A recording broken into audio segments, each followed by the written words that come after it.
Welcome back once again after about 3-4 weeks. कुछ समय के अभाव के कारण ये बीच में इंटरवल हो गया था, गैपिंग हो गई थी, जिसके चलते वीडियोज को अपलोड होने में कई वीक्स हो गए।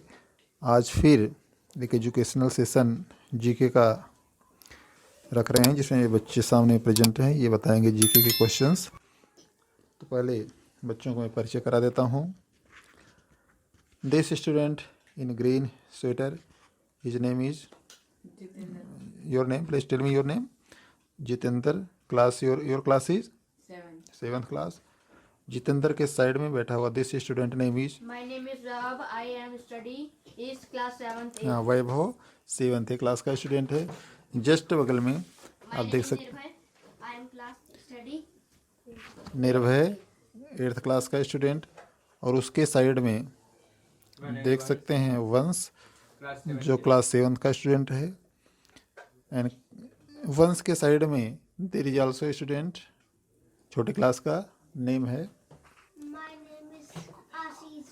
आशीष, और क्लास तुम्हारी है Second. 2nd class.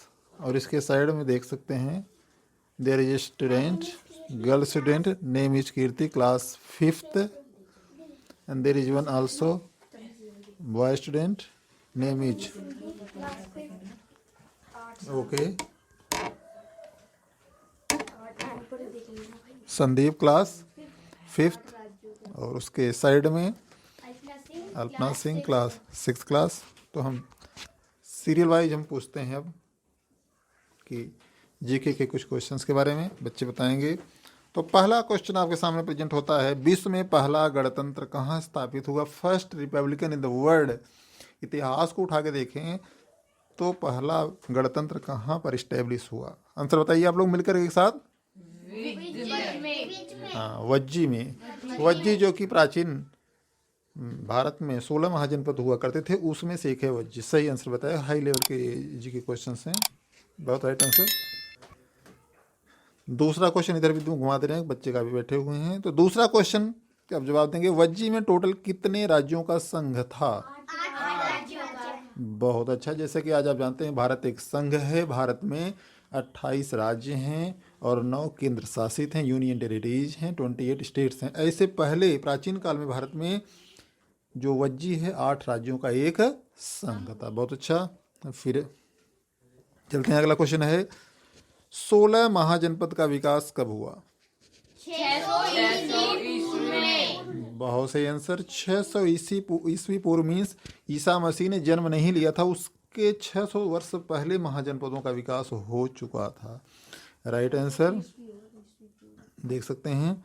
और फिर अगला क्वेश्चन आप लोगों के सामने है, कृषि कार्य में लोहा का प्रयोग कब इस्तेमाल किया गया? हाँ, 600 ईस्वी पूर्व में, यानी लोहे की खोज हो चुकी थी, लोहे का इस्तेमाल हो रहा था किसी न किसी रूप में, चाहे हल के रूप में, कुदाल के रूप में, फावड़े के रूप में लोहे का इस्तेमाल होने लगा था।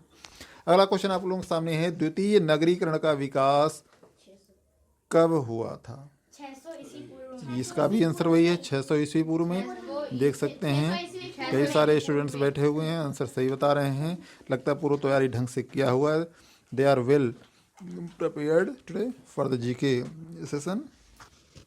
अगला क्वेश्चन है, छुआछूत की अवधारणा का विकास किस काल में हुआ? उत्तर वैदिक काल। उत्तर वैदिक काल में। सही आंसर। छुआछूत एक हमारे समाज की बुराई है, सोशल एविल है, जिसको अनटचेबिलिटी कहते हैं।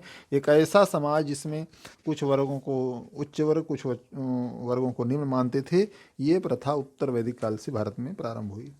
अगला क्वेश्चन है, ऋग वैदिक काल में वर्ण व्यवस्था का आधार क्या था? बताएं इसका आंसर। बहुत सही, इसको मैं समझा भी दे रहा हूँ। इसका मतलब ये हुआ कि जो पहले वर्ण व्यवस्था थी, ब्राह्मण, क्षत्रिय, वैश्य, शूद्र, जाति के आधार पर न होती थी, कर्म के आधार पर हुआ। जो जैसा कर्म करता था वैसी ही वर्ण व्यवस्था थी, जिससे समाज सही ढंग से सुचारू रूप से चलता रहा। धीरे धीरे ये जाति में बदलती चली गई व्यवस्था। अगला क्वेश्चन है आप लोगों के बीच में, उत्तर ऐसे तो हो गया, महाभारत की रचना किसने की? महाभारत एक हमारे किसने, फिर से बताना। वेद व्यास का नाम सबने सुना होगा, बहुत बड़े हमारे ऋषि मुनि थे। इन्होंने ही महाभारत महाकाव्य की रचना की। वैसे हम जानते हैं कि हमारे भारत में 2 महाकाव्य हैं, एक रामायण है और एक महाभारत है। तो महाभारत का जवाब भी बच्चे उपस्थित जो यहाँ हैं वो सही आंसर दिया कि महाभारत की रचना वेद व्यास ने किया। और इसी से लगे हुए अगर मैं बता दूं, रामायण की रचना किसने किया? महर्षि वाल्मीकि ने किया था, संस्कृत भाषा में किया था। ठीक है, अगला क्वेश्चन है, सिकंदर का निधन कहाँ पे हुआ? सिकंदर की डेथ कहाँ पर, किस जगह पे हुई? सर बिल्कुल बिल्कुल सही बताएं। बेबीलोन में। सही आंसर, बेबीलोन। बेबीलोन एक जगह है, विदेश में है, वहां पर इसका हुआ। एंड सिकंदर का निधन कितने वर्षों की अवस्था में हुआ था? लगभग 25 वर्ष को। जिसने एक सपना देखा था, जो जीता वही सिकंदर, 32 साल की एज में ही इतने बड़े बड़े ख्वाब सपने देख रखा था कि पूरे विश्व पर विजय प्राप्त करना चाहता था, लेकिन 32 वर्ष की आयु में ही उसकी मृत्यु हो गई। वो भारत आया था। भारत में उस टाइम अशोक यहाँ पर महाराजा थे। अशोक की सेनाओं ने कलिंग के युद्ध में, जो आज उड़ीसा कहा जाता है, उड़ीसा में कलिंग है, उसकी सेनाओं को ध्वस्त कर दिया था, हार गया था बुरी तरह से। तब उसको समझ में आया कि भाई सब जगह तो जीत लेंगे, लेकिन भारत में जीतना मुश्किल है। लेकिन फिर भी हमारे इतिहास में पढ़ाया जाता है, जो जीता वही सिकंदर, जबकि अशोक की सेनाओं के सामने धराशायी हो गया था बिल्कुल। अगला क्वेश्चन है, सिकंदर ने भारत पर आक्रमण कब किया? 326 ईस्वी पूर्व में। कब किया? 326 ईस्वी पूर्व में। यानी ईसा मसीह के जन्म लेने के 326 वर्ष पहले सिकंदर ने भारत पे आक्रमण किया। उसका ख्वाब यही था कि हमने कई साम्राज्य पर अपना विजय प्राप्त कर लिया, भारत में भी आसानी से कर लेंगे, लेकिन अशोक की सेनाओं के आगे उसकी नहीं चली। लेकिन फिर भी हमें बताया जाता है कि सिकंदर बहुत बड़ा विजेता था, विश्व विजेता बताया जाता है। वाल्मीकि नेशनल पार्क कहाँ पर है? बिहार राज्य में। हाँ, बिहार राज्य में है वाल्मीकि नेशनल पार्क। बहुत अच्छा पार्क है, वहाँ अनेक तरह की सुविधाएं हैं, बहुत अच्छा जगह है। डॉक्टर भीमराव अम्बेडकर का जन्म किस राज्य में हुआ था? महाराष्ट्र में हुआ था। और ये भी पता होना चाहिए कि डॉक्टर भीमराव अम्बेडकर ने ही हमारे संविधान की नींव रखी थी। ये प्रारूप समिति के अध्यक्ष भी थे। इनकी अगुवाई में भारत का संविधान का गठन हुआ। काबुली बाग मस्जिद कहाँ पर है?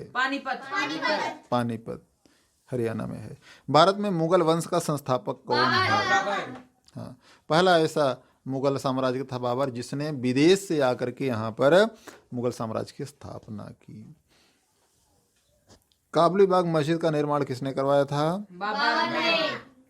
बाबर ने करवाया था। बाबर एक विध्वंसक भी था। ये भी मानते हैं कि हमारे जो पूज्य भगवान राम का जो जन्मस्थली अयोध्या में श्री राम मंदिर, उस मंदिर को तोड़वा करके ऊपर से उसने मस्जिद बनवा दी थी, जिसे बाबरी मस्जिद के नाम से जानते हैं।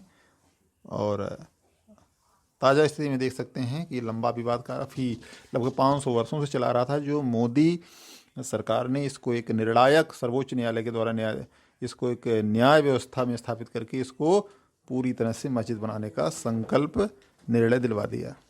और ताजमहल का निर्माण किसने करवाया? कहाँ पर है ये भी बता दीजिए साथ में। आगरा में। हाँ, बहुत अच्छा जवाब। तो ताजमहल का निर्माण शाहजहां ने करवाया था। ये आगरा में है। आगरा को ताज नगरी भी कहते हैं। दुनिया के 8 आश्चर्यों में एक आश्चर्य ये भी है। तो आज का ये जीके का सेशन बहुत अच्छा रहा।